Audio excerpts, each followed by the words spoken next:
விஷயம் என்ன சொன்னா, ஃபர்து தொழுகைன்னு ஒண்ணு இருக்கு, வாஜிபான தொழுகை ஒண்ணு இருக்கு, சுன்னத்தான தொழுகைன்னு ஒண்ணு இருக்கு. இப்படி தொழுகையில் பலவிதமான தொழுகை. இப்ப காலையில ஃபஜ்ர் 2 ரக்காத்து, ஒரு நாள் அஸ்ர் நாள், மக்ரிப் 3, இஷா நாள் 17 ரக்காத்து ஃபர்தான தொழுகை. பாக்கி இருக்கக்கூடியதெல்லாம் சுன்னத்தான தொழுகை.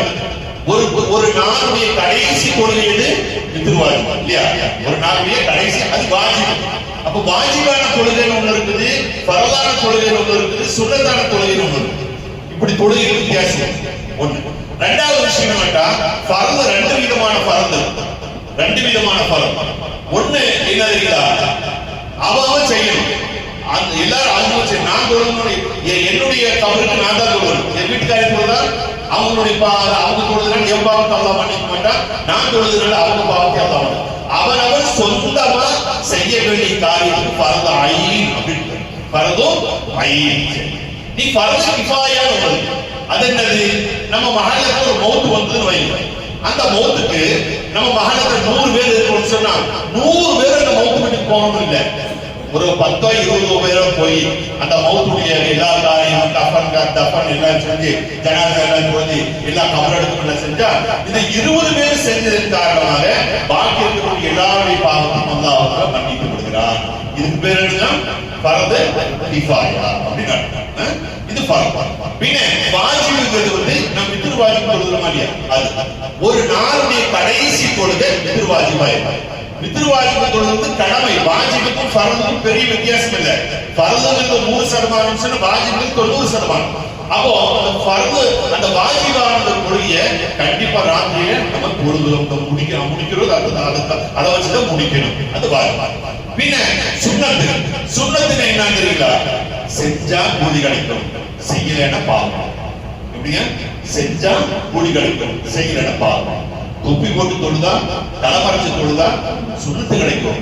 தொப்பி போடல, நான் போட மாட்டேன் அப்படின்னு அதனால அவனுக்கு பெரிய பாவம் எல்லாம் ஒன்றும் கிடைக்காது.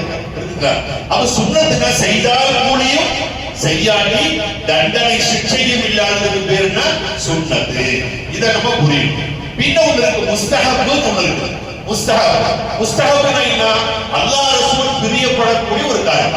அல்லாஹ் ரசூல் பிரியப்படக்கூடிய காரியம். உதாரணமா வுது செஞ்சு எல்லாம் முடிச்சு, வுது செஞ்சாச்சு, எல்லாம் செஞ்சு விட்டு கடைசியில கால கழுவுறதுக்கு பின்னால அந்த ஈர கை இருக்காங்க, அந்த நினைஞ்ச கைய நம்ம என்ன செய்யணும் அப்படின்னு சொன்னா, இந்த கையை தலைக்கு மசூல் செஞ்சு, காதுக்கு மசூல் செஞ்சு, இப்படி ஒண்ணு தொடச்சு, இப்படி ஒண்ணு இந்த பெரடிய தடகுல முஸ்தஹபான செஞ்சா நல்லது.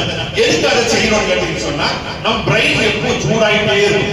அந்த பிரெயின் சூடாகிற அந்த பிரெயின் கொஞ்சம் தண்ணியை ஊற்றி தண்ணியை தடவி விட்டோம்னு சொன்னா கொஞ்சம் குடுகுடு கூலிங் ஆகும். அதுக்கு அப்படி அது முஸ்தஹபுன்னு, அதுக்கு பேரு முஸ்தஹபுன்னு பேரு. அதனால இந்த காரியங்களை நம்ம மனசுல ஃபர்துன்னு என்ன, சுன்னத்துன்னு என்ன, வாஜிபுன்னு என்ன.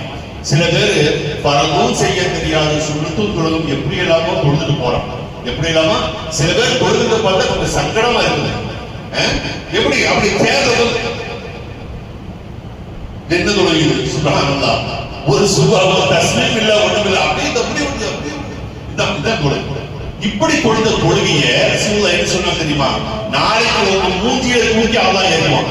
என்னடா தொழுதுன்னு சொல்லி மூஞ்சியை தூக்கி ஏறுவான்னு ரசூலுல்லாஹி ஸல்லல்லாஹு அலைஹி வஸல்லம் சொல்லிட்டாங்க. அதனால செய்யக்கூடியத ஃபர்தாகட்டும், வாஜிபாகட்டும், சுன்னத்தாகட்டும், முஸ்தஹபாகட்டும் பேணுதலோடு செய்ய வேண்டும். அல்லாஹ் அதற்கு தௌஃபீக் செய்வானாக. அல்லாஹும்ம ரஹம்னா برحمتك يا ارحم الراحمين. اللهم ارحمنا برحمتك يا ارحم الراحمين.